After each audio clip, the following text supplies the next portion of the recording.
Okay, we're going to continue our discussion on chapter 6, logarithmic functions.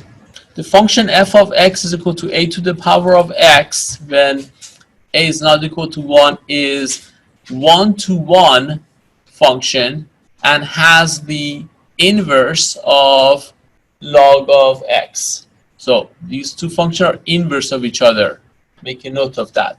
So f of x is equal to a to the power of x. Inverse of x is equal to log of x. So all those properties that we discussed before, like composition of f respect to its inverse must be equal to x both ways. If you recall, we did these calculations before. You can actually verify this yourself. So in this case, we want to graph log of x with the base 2. We can write this as y is equal to log of x with the base 2 and convert this to the exponential function.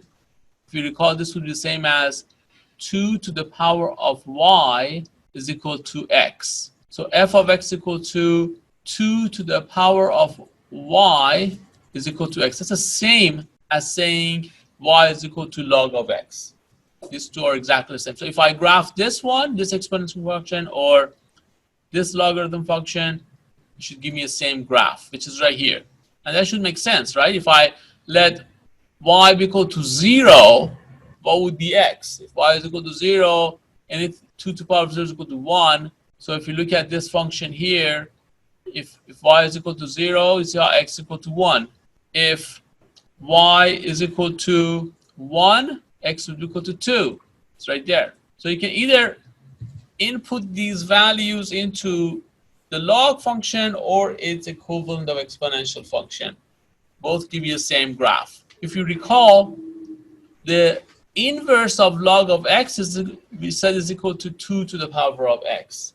So as you can see, these are a mirror image of y is equal to x. So all those properties that we learned before works here for these inverse functions. And the domain of f is from 0 to infinity, as you can see, from 0 to infinity. Similarly, the range of f would be from negative infinity to positive infinity. And as you can see, the range and domain flips between its function and its inverse. So in this example here, if I want to graph a log of x with the base 1/2, this is again, if I want to convert this, this is really y is equal to log of x to the base 1/2. If I convert it to the exponential function, this is 1/2 to the power of y is equal to x. So if I just substitute the value into the exponential function, that would be the same as if I would put the value into log function. Sometimes it's easier to deal with the exponential function to get this data. As you can see, these two are inverse of each other. They are symmetry with respect to y is equal to x also. You can confirm all this result also using your graphing calculator.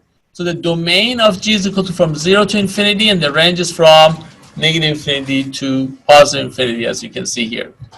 We can confirm all these results using your graphing calculator, and the shape of these graphs are very similar to what we did before, because these are really can be converted into the exponential function. Same function we dealt before. We are doing that using log instead of exponential. And again, the shape of this is matching the one that we did with the exponential function. So remember the shape of these general functions here, because we're going to use a shifting method to graph other ones now. So in this case here, for part A, we want to graph f of x equal to log of x minus 1. If I know how to graph of log of x, then I can shift this 1 unit. The argument of logarithm, this is my argument, x minus 1, must be positive. So x minus 1 has to be greater than 0. Therefore, x must be equal to greater than 1. So the domain would be from 1 to infinity. Whereas for part B, the argument is simply x. Okay? It's not x minus 1. It's just x. So x has to be greater than 0. So the domain would be from 0 to infinity. That's how you find the domain. You want to find the domain for this function. You look at the argument. You want to make sure the argument is greater than 0. So in this case, absolute value of x is greater than 0. Remember, absolute value of x greater than 0 would be all the numbers that are larger than x units from 0. So it would be to the right and left of 0. So all the number from negative infinity to 0, union with 0 to infinity, that would be the domain. For the next one here, the argument is x squared minus 4. This must be greater or equal to 0. Remember how we solved this? By factoring that and put on the number line, we have to actually do that. If I want to solve that, this is the difference of the square would be x plus 2, x minus 2. If you find the roots and put on the number line, you can see which interval would work. You want it to be positive, and then from there you can figure out by using the test point. We did all that in the previous chapters, if you recall. So from there we can find the domain would be from negative infinity to negative 2, and from 2 to infinity, this is where it would be positive. Same method we did before. Here we want to graph log of x minus 1. If I know how to graph log of x, from there I can shift that 1 unit to the right. And as you can see, the vertical asymptote would be x equal to 1. The x-intercept would be 2 and 0. And the domain would be from 1 to infinity. And the range would be from negative infinity to positive infinity. And then the function is always increasing on its domain.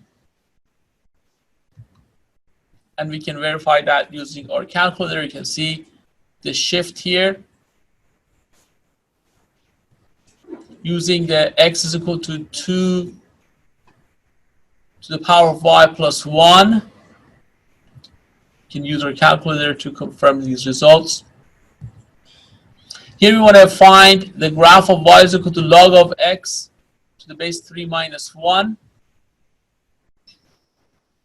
So this graph would be the same graph of y is equal to log of x shifted 1 unit down, and we can find the vertical asymptotes, x-intercept, domain, and range. As you can see, this function is always increasing, and verify that using your calculator. So in this case, we want to show these graphs have a symmetry with respect to y-axis. To do that, we have to find f of minus x. If I find f of minus x, and if that's equal to f of x, then we can conclude that has a symmetry with respect to the y-axis. And it's, in this case, it does. For part B, we do the same thing. We find f of minus x. If that's equal to f of x, then we can conclude that has a symmetry with respect to y-axis. And again, it does in this case. You may want to pause the session on these and go over the calculation and compare these results. Describe how to graph f of x equal to log of 8x. We can use one of the property that we learned. This is really is log of 8x is equal to log of 8 plus log of x. So if I know how to graph log of x, this means shifting that graph that many units up, which is log of 8 is just a number. So basically you find what's log of 8 is, and then shift log of x that many units on the graph. So that would be the graph of log of 8x. Find the inverse. Remember the two steps we talked about. Find the inverse. You exchange the position of x and y, and then you solve for y. Same method still exists. So y is equal to minus 2 to the power of x plus 3. We exchange the position of x and y and solve for y. And in this case, you would get y is equal to, in this case, you need to take a log of both sides in order to solve for y. And the inverse would be log of minus x plus 3.